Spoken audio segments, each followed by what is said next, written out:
Hello, আসসালামু আলাইকুম দর্শক বন্ধুরা, সবাই কেমন আছো? নিশ্চয়ই তোমরা ভালো আছো। তোমাদের অশেষ রহমত ও দোয়ায় আমি অনেক ভালো আছি।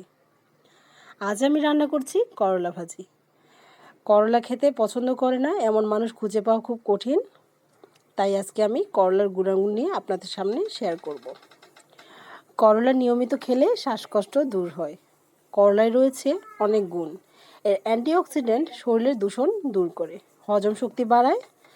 করলার রসের সাথে মধু মিশিয়ে খেলে অ্যাজমা, ব্রনকাইটিস ও গলার ব্যথা দূর হয়। তারুণ্য ধরে রাখতে করলার কোনো ঝুরি নেই। চামড়াকে টানটান করে রাখতেও সাহায্য করে।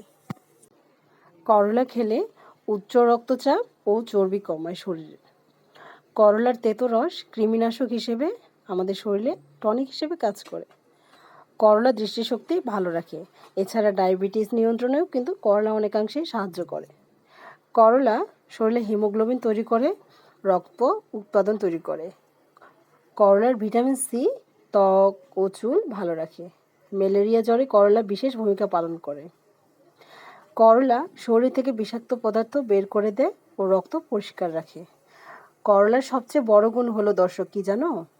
এটি বার্ধক্য টিকিয়ে রাখতে সাহায্য করে, হজমে স্বস্তি আনে, পরিপাকতন্ত্রের জটিলতা দূর করতেও করলা অনেকাংশে সাহায্য করে। তো আমি আজকে আলোচনা করলাম করলার গুণাগুণ নিয়ে। তো যারা করলার তিতা ভাবটা খেতে পছন্দ করেন না, তারা সামান্য পরিমাণে একটু লবণ করলার সাথে কষলিয়ে তেতো রসটা বের করে নিলে বা পরিষ্কার পানি দিয়ে পরপর ধুয়ে ফেললে কিন্তু এর তিতা ভাবটা চলে যায়। কিন্তু আমার মতে আমি মনে করি করলার তেতো ভাবটা খাওয়া কিন্তু আমাদের শরীরের জন্য অত্যন্ত উপকারী।